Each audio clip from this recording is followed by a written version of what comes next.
Hello everyone, this is Erich Hunter, and today I want to talk about pendulum magic.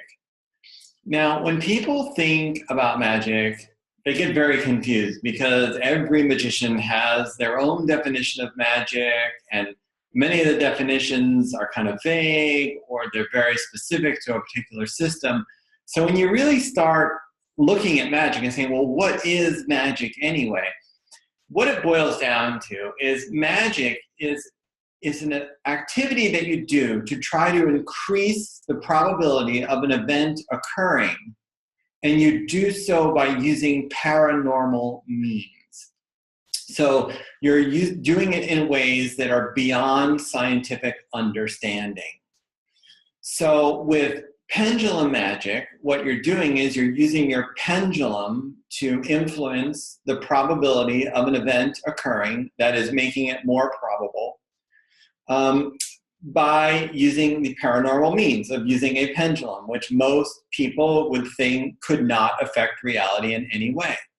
But when you've done pendulum healing for a while, you'll realize that the pendulum can affect reality. It's very powerfully so, in fact.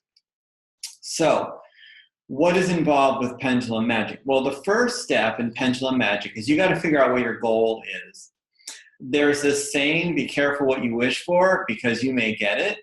So before you begin casting any spells with your pendulum, you have to know what it is you want.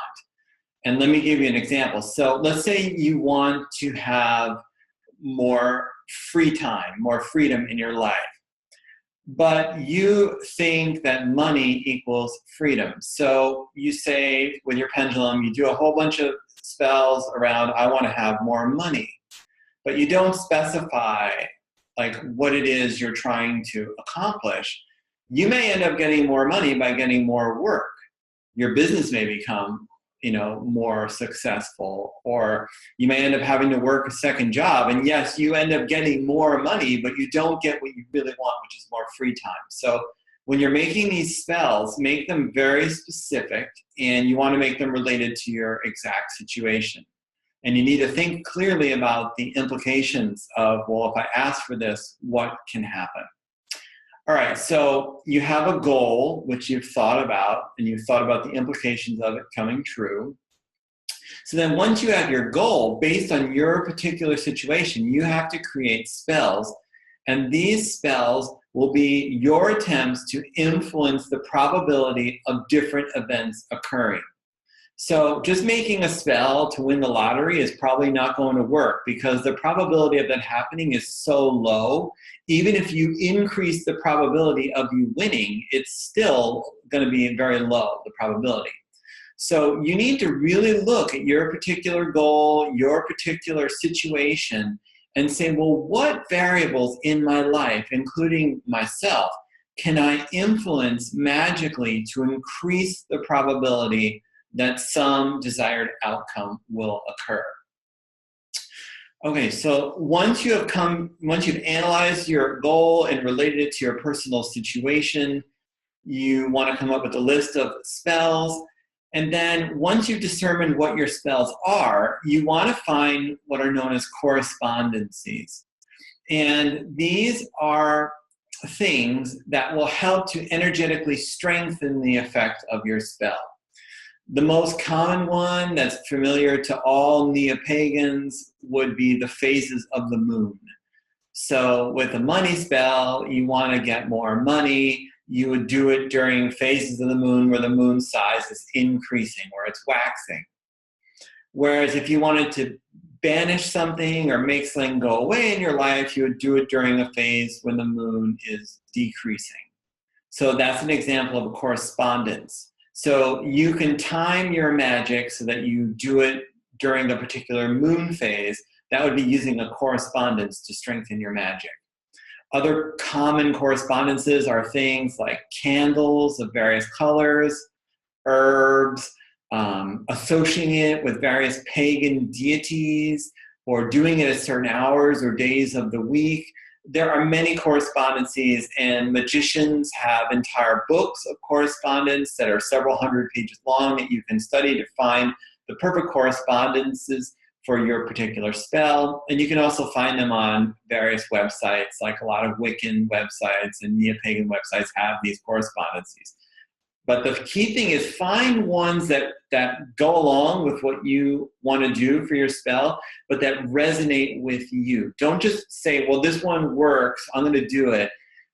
Do it because it works and that it feels right to you, that something feels right about it. All right, now, up to this point, the only way that I've described that this pendulum magic differs from pendulum healing that I teach about is the use of the correspondences. So normally when we're doing pendulum healing, we just have a command, which is essentially like a spell, and then we say it, and then we try to affect things. But with pendulum magic, you add in the layer of the correspondence to help strengthen it. And then you do one extra step, and that is you create a ritual. And the ritual helps you to tie together the correspondences with the spells and to send your spells out into the astral plane so that they can influence our reality here and increase the probability that what you want to occur will occur.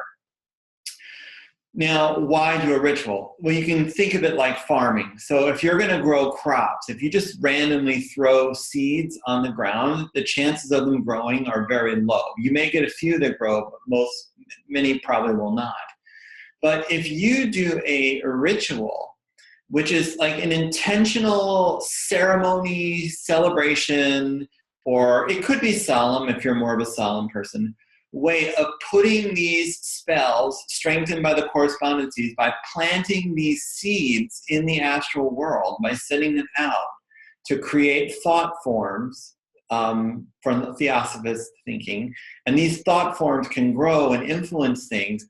The chances of it working are much stronger because it's an intentional act. It's deliberate. You're not just randomly doing it. Now, the final step, which you need to take, is you need to actually take some actions in the physical world too. So a lot of magicians are like, I am just going to sit here after I do my spell, and I'm just going to wait for money to fall out of the sky. Now, that does happen sometimes. I have done spells where that has happened, and I've literally had like the UPS man bring an envelope to my door with like checking it for, money.